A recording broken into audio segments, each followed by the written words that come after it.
Good morning, all of you. Today we will discuss about our topic extraction. This topic comes under diploma in pharmacy first year.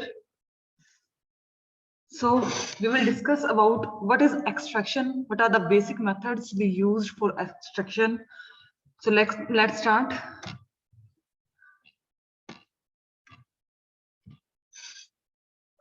Now, what is the definition of extraction? Pharmaceutical definition. Extraction involves the separation of medicinally active portion of animals or plant tissues from the inactive components through the use of selective solvents. What is the meaning of this? Extraction involve the separation. इसमें हम क्या कर रहे हैं? Separation कर रहे हैं किसी दो चीजों की हम सेपरेशन कर रहे हैं. तो वो दो चीज क्या है? फर्स्ट है हमारा मेडिसिनली एक्टिव पोर्शन, जिसको हम एपीआई भी कहते हैं. एपीआई क्या होता है? आपका एक्टिव फार्मास्यूटिकल इंग्रेडिएंट. तो हम इसके अंदर क्या कर रहे हैं? एपीआई को सेपरेट आउट कर रहे हैं. और वो एपीआई किसका है? एनिमल या फिर प्लांट टिश्यू का है. किससे सेपरेट आउट कर रहे हैं? From inactive component. जो हमारा इनएक्टिव कंपोनेंट है, जो हमारा ये यूजफुल नहीं है, जिसकी कोई हमारा थेरेप्यूटिक एक्शन नहीं है, उन कंपोनेंट से हम अपने एपीआई को सेपरेट आउट कर रहे हैं. किसके यूज से? Through the use of selective solvents. Solvent को यूज करके हम सेपरेशन का प्रोसेस कैरिड आउट करते हैं. इस प्रोसेस को हम कहते हैं extraction. Now next is journal terms used in extraction. जब हम ये चैप्टर पढ़ेंगे तो कुछ टर्म्स हैं जो हम जिनके बारे में स्टडी करेंगे. फर्स्ट है हमारा menstruum. Solvent use for extraction is known as menstruum. जो सॉल्वेंट हम यूज करते हैं एक्सट्रैक्शन के लिए उसे हम मेंस्ट्रुम कहते हैं, जैसे कि water, alcohol, ether. Next is mark. Mark क्या होता है? The inert, fibrous and other insoluble materials remaining after extraction.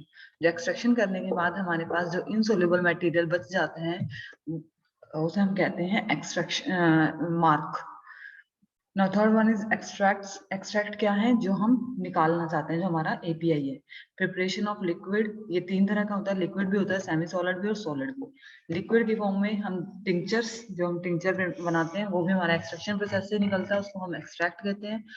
Semi solid में है सॉफ्ट एक्सट्रैक्ट एंड सॉलिड में dry extract. So these are the basic terms which we used in this chapter: menstruum, mark and extract.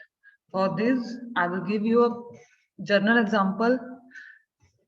We will prepare tea at home.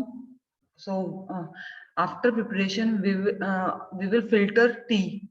So when we filter the liquid or tea which we drink, this is our extract. And the in sieve which the जो चाय पत्ती हमारे सीव के ऊपर बच जाती है उसको हम क्या कहते हैं? मार्क. और जो मेंस्ट्रुम, जो हम पानी से चाय बनाते हैं, उसको हम कहते हैं मेंस्ट्रुम. Choice of menstruum. अब हम कह रहे हैं कि हमने डेफिनेशन में इसके पढ़ा था कि जो मेंस्ट्रुम होते हैं वो क्या है? हमारा यूज करते हैं सॉल्वेंट होता है जो हम यूज करते हैं अपने एपीआई को सेपरेट आउट करने के लिए. किससे? इनएक्टिव कंपोनेंट से सेपरेट आउट करने के लिए. तो जो हम सॉल्वेंट चूज किस किस बेसिस पे करते हैं? क्या हमारी कंडीशंस है एक सॉल्वेंट को, एक गुड सॉल्वेंट की? First is highly selective for the compound to be extracted. जिस कंपाउंड को आपने एक्सट्रैक्ट आउट करना है उसके लिए वो हाईली सिलेक्टिव होना चाहिए. High capacity for extraction. Extraction करने की उसकी बहुत ज्यादा कैपेसिटी होनी चाहिए. Not react with the extracted compound और with other compounds in the plant material. वो किसी भी कंपाउंड के साथ रिएक्ट ना करे. इनर्ट होना चाहिए, नॉन रिएक्टिव होना चाहिए. Have low price. Price low हो. Harmless to the man and to the environment. Completely volatile. Volatile क्यों होना चाहिए? क्योंकि हमें क्या करना है? उस मेंस्ट्रुम को गर्म करके वेपर्स की फॉर्म में इवेपोरेट करना है. तो वो कैसा होना चाहिए? वोलाटाइल होना चाहिए. अगर नॉन वोलाटाइल होगा तो हमारा जो हम सेपरेशन कर रहे हैं एपीआई की और इनएक्टिव कंपोनेंट्स की, तो वो होना मुश्किल हो जाएगा. इसीलिए हमें क्या, हमारा जो सॉल्वेंट है वो कैसा होना चाहिए? वोलाटाइल नेचर का होना चाहिए. नेक्स्ट जो जर्नल यूज करते हैं हम, मेनली जो सॉल्वेंट्स यूज करते हैं अपने एक्सट्रैक्शन प्रोसेस में, वो है वाटर. वाटर हमारा क्या हुआ? हाइड्रोफिलिक नेचर का हुआ. हाइड्रोफिलिक क्या होता है? जो वाटर लविंग होता है. Aliphatic alcohols, ether, chloroform, glycerine, ये सारे क्या है? हाइड्रोफोबिक नेचर के हैं. हाइड्रोफोबिक क्या होता है? जो वाटर हेटिंग होते हैं. तो जो ड्रग हमारी हाइड्रोफिलिक ड्रग होगी, जो पानी के अंदर इजीली डिसोल्व हो जाती है, वो ड्रग हम वाटर के अंदर डिसोल्व करेंगे। जो ड्रग जिनका नेचर हाइड्रोफोबिक होगा, उनको हम जो ये अलिफेटिक अल्कोहल, ईथर, क्लोरोफॉर्म है, इन सब के अंदर डिसोल्व करेंगे। वो डिपेंड करता है सॉल्वेंट कौन सा यूज करते हो, वो आप डिपेंड करता है कि आपकी ड्रग कैसी है, हाइड्रोफिलिक है कि हाइड्रोफोबिक है, इस चीज पे आपका डिपेंड करता है। Next is factor affecting choice of extraction process. कौन कौन से फैक्टर्स हैं जो हमारे एक्सट्रैक्शन प्रोसेस को अफेक्ट करते हैं। अब फैक्टर्स अफेक्टिंग का मतलब ये नहीं होता कि फैक्टर्स एनहांस करते हैं। अगर यहाँ पे स्पेशली मेंशन किया होता कि factors which enhance the extraction process, तो हम वही फैक्टर्स मेंशन करते हैं यहाँ पे जो हमारे एक्सट्रैक्शन प्रोसेस को बढ़ाते हैं, वो वाले फैक्टर मेंशन करते हैं। बट इन्होंने वो लिखा है कि फैक्टर्स अफेक्टिंग, वो अफेक्ट कर रहे हैं वेदर दे विल एनहांस और whether they will decrease the extraction process. So first one is character of drug, कि हमारे ड्रग का नेचर कैसा है। ड्रग हमारी हाइड्रोफिलिक है, हाइड्रोफोबिक है, हार्ड ड्रग है, सॉफ्ट ड्रग है, कैसी ड्रग आप ले रहे हो, इस चीज पे आपका एक्सट्रैक्शन प्रोसेस बहुत हद तक डिपेंड करता है। अगर आपके बहुत ज्यादा हार्ड ड्रग है तो उसको एक्सट्रैक्ट आउट करने में बहुत टाइम कंज्यूम होगा, उसको हम कंप्लीटली एक्सट्रैक्ट आउट नहीं कर पाएंगे as compare to soft drug. So this is the first factor. Now second factor is therapeutic value of the drug. Value, हमारी जो ड्रग हम यूज कर रहे हैं उसकी थेराप्यूटिक वैल्यू क्या है, उस मतलब इसकी कितनी इंपॉर्टेंस है। बाई चांस हम सपोज हम एक्सट्रैक्शन कर रहे हैं और कोई ऐसे ड्रग हम चूज कर रहे हैं कि जिसकी थेराप्यूटिक वैल्यू ही नहीं है, जिसकी इंपॉर्टेंस ही नहीं है, और उसके लिए एक्सट्रैक्शन के लिए हमें कॉस्टली बहुत ज्यादा पड़ गया वो, तो उसका फायदा क्या हुआ। तो हमें ये भी चीज ध्यान में रखनी है कि उसकी थेराप्यूटिक वैल्यू क्या है। अगर वो हमारे लिए बहुत ज्यादा इंपॉर्टेंट है तो ही हम एक्सट्रैक्शन प्रोसेस जो है कैरिड आउट करेंगे। Cost of drug, of course cost जो है हमारी अफेक्ट ही करेगी। अगर कॉस्ट ज्यादा महंगा पड़ रहा है हमें एक्सट्रैक्शन प्रोसेस, तो हम क्यों ही करेंगे। अगर हमें बेनिफिट नहीं मिल रहा उससे तो हम उस प्रोसेस को नहीं करते। स्टेबिलिटी ऑफ ड्रग, ड्रग की स्टेबिलिटी कितनी है। ड्रग जो है एक्सट्रैक्शन प्रोसेस जब आप कैरिड आउट कर रहे हो तो वो स्टेबल रहती है कि नहीं रहती है। स्टेबिलिटी का मतलब क्या है कि जैसे आपका कुछ ड्रग्स होती हैं हीट सेंसिटिव होती हैं, थर्मोलेबाइल ड्रग्स होती हैं, तो अगर आप उनको हीट करोगे तो वो ड्रग क्या हो जाएंगी, डिग्रेड हो जाएंगी, जो अपना थेराप्यूटिक एक्शन उन्होंने देना था वो नहीं दे पाएंगी। तो और एक्सट्रैक्शन में हमने पढ़ा है कि एक्सट्रैक्शन को हम क्या करते हैं, हीट एक्सट्रैक्शन हम किसके थ्रू करते हैं, हीट के थ्रू ही करते हैं, गर्म करके करते हैं। तो अगर आपके थर्मोलेबाइल ड्रग है उसको अगर आप एक्सट्रैक्ट आउट कर रहे हो तो जो आपको एपीआई मिलेगा उसकी आपके लिए कोई इंपॉर्टेंस नहीं रहेगी, क्योंकि वो हीट करने से डिग्रेड हो चुका है। इसीलिए हमें स्टेबिलिटी का भी ध्यान रखना है जब हम एक्सट्रैक्शन प्रोसेस जो है करते हैं। नेक्स्ट है सॉल्वेंट। आप सॉल्वेंट कौन सा यूज कर रहे हो। सपोज अगर आपकी ड्रग हाइड्रोफिलिक है और आपने हाइड्रोफोबिक सॉल्वेंट को यूज कर लिया तो उसमें आपकी ड्रग डिसोल्व ही नहीं होगी और आपका एक्सट्रैक्शन प्रोसेस कैरिड आउट नहीं हो पाएगा। तो आपको सॉल्वेंट का भी ध्यान रखना है कि हाइड्रोफिलिक ड्रग के लिए हाइड्रोफिलिक सॉल्वेंट ही यूज करें, हाइड्रोफोबिक ड्रग के लिए हाइड्रोफोबिक सॉल्वेंट यूज करें। So these are some factors which affect our extraction process. Now let's come for equipments, और हम इन्हें मेथड भी कह सकते हैं कि मेथड ऑफ एक्सट्रैक्शन की कौन कौन से मेथड से हम एक्सट्रैक्शन करते हैं। इसके अंदर कुछ मेथड्स हैं, 5 मेथड दिए हुए हैं। फर्स्ट है हमारा infusion, second one is decoction, third one is maceration, percolation and digestion. अब एक एक करके हम इन मेथड्स को पढ़ेंगे। सबसे इंपॉर्टेंट हमारे जो मेन इसके अंदर है वो है मैसिरेशन और परकोलेशन। ये दो मेथड हैं सबसे इंपॉर्टेंट हैं जो पेपर के पॉइंट ऑफ व्यू से बहुत इंपॉर्टेंट है।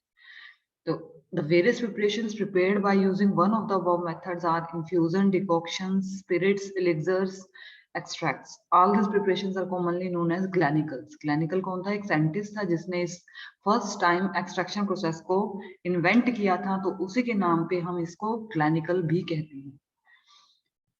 तो अब हम एक करके मेथड के बारे में पढ़ेंगे। फर्स्ट मेथड है हमारा इन्फ्यूजन। इन्फ्यूजन क्या होता है, it consists of pouring water over the drug and then allowing it to keep in contact with water for the stated period, usually 15 minutes, and with occasional stirring and finally filtering of the liquid.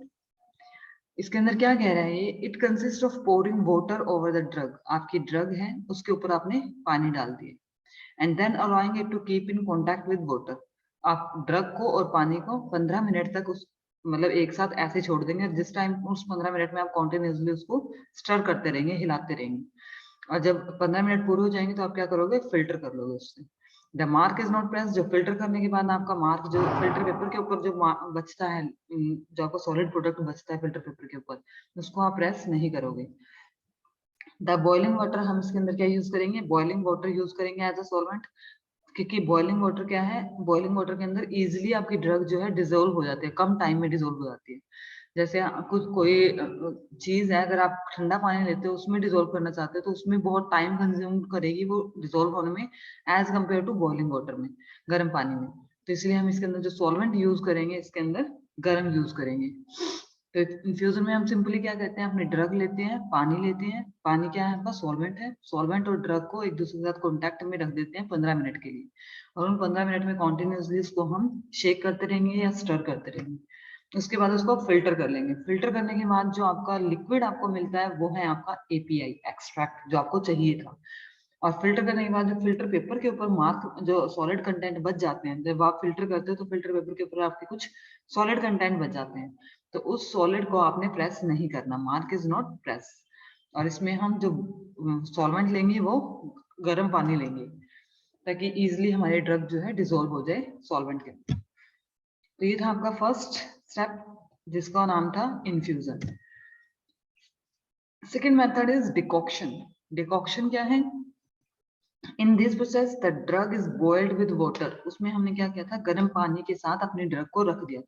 अब इसमें हम क्या करेंगे, अपने drug को boil करेंगे water के साथ for stated period, usually 10 minute, 10 minute तक अपने ड्रग को पानी के साथ उबालेंगे। After boiling the liquid is strain, liquid को स्ट्रेन कर लेंगे, and the water is pass through the content of the strainer to make the required volume. The this process, strain का मतलब क्या होता है, फिल्टर करना, ठीक है, don't confuse with the word strain, it is simply second name of filter. तो हम क्या करेंगे, फिल्ट्रेशन करेंगे, फिल्टर करने के बाद आपका जो वो आएगा, जो सॉलिड बचता है उसमें से आप थोड़ा पानी पास करोगे, ताकि जो वॉल्यूम है आपकी वो मेकअप हो जाए। This process is mainly used for vegetable drugs of hard and woody nature. हम उन ड्रग्स के लिए इसको यूज करते हैं जिनका हार्ड और वुडी नेचर होता है, having thermostable water soluble constituents. ये था सेकंड मेथड। फर्स्ट मेथड था हमारा इन्फ्यूजन, सेकंड मेथड है हमारा डिकॉक्शन। अब थर्ड मेथड है मैसेरेशन। मैसेरेशन क्या होता है, in this method the maceration को और परकोलेशन को हम ब्रीफ में आगे पढ़ेंगे दोबारा, ठीक है। अभी तो जस्ट एक जनरल ओवरव्यू दे रहे हैं कि मैसेरेशन होता है, बाकी फर्दर हम इसको ब्रीफ में पढ़ेंगे, क्योंकि ये दोनों हमारे बहुत इंपॉर्टेंट हैं पेपर के पॉइंट से। In this method, the powdered plant material is soaked in an organic solvent for a period of time with constant or occasional stirring. इसमें हम क्या करते हैं, अपने प्लांट मटेरियल को या फिर जिस ड्रग को आपने एक्सट्रैक्शन करना है उसको ऑर्गेनिक सॉल्वेंट के साथ सोक करके, मतलब डिप करके रख देंगे कुछ पीरियड के लिए। उसके बाद उस पीरियड में जिस टाइम पे आपने उसमें को रखा हुआ है, उस टाइम पे आप इसको कॉन्टिन्यूसली शेक करते रहोगे, हिलाते रहोगे। द सुपरनेटेंट लिक्विड जो एक्सट्रैक्ट है वो उसको हम ले लेंगे, फिल्टर करेंगे। The process is repeated for complete extraction, और इसी प्रोसेस को रिपीट करते रहेंगे ताकि हमारी एक्सट्रैक्शन जो है कंप्लीटली हो सके। ये यहाँ आपको समझ नहीं आएगा, जब हम इसको फर्दर पढ़ेंगे तो आपको अच्छे से समझ में आ जाएगा कि मैसेरेशन प्रोसेस क्या होता है। नेक्स्ट है हमारा परकोलेशन।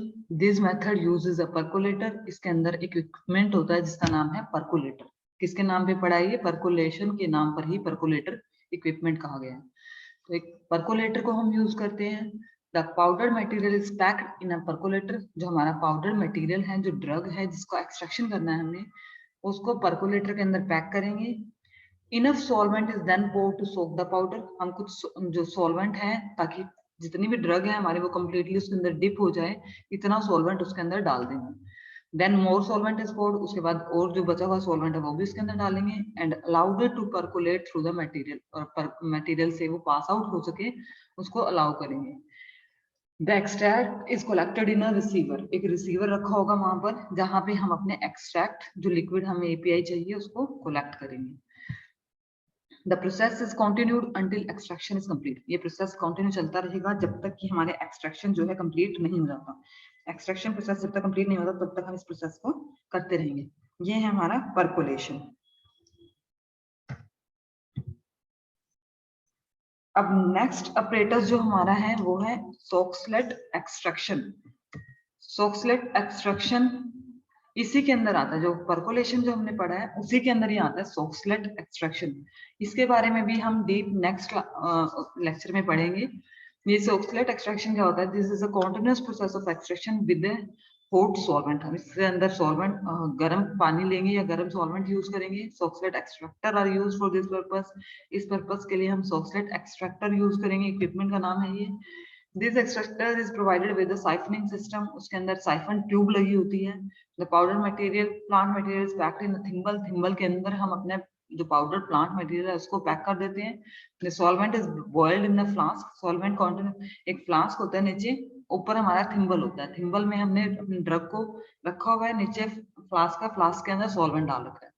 उस सॉल्वेंट को बॉयल करेंगे, गर्म करेंगे, जिससे कि इवेपोरेट की फॉर्म में वो सॉल्वेंट इवेपोरेट होके वेपर्स की फॉर्म में ड्रग के पास जाएगा, कंडेंसर के पास जाएगा। सॉरी, कंडेंसर क्या करेगा? उन लिक्विड्स को कंडेंस करके वेपर्स को कंडेंस करके लिक्विड की फॉर्म में कन्वर्ट करेगा।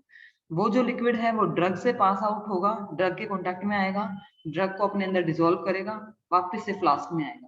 ये प्रोसेस कॉन्टिन्यूसली चलता रहता है, तब तक चलता रहता है जब तक कि हमारी जितनी भी ड्रग है वो सारी नीचे फ्लास्क में, जिसमें पहले सॉल्वेंट था, उसमें इकट्ठी नहीं हो जाती।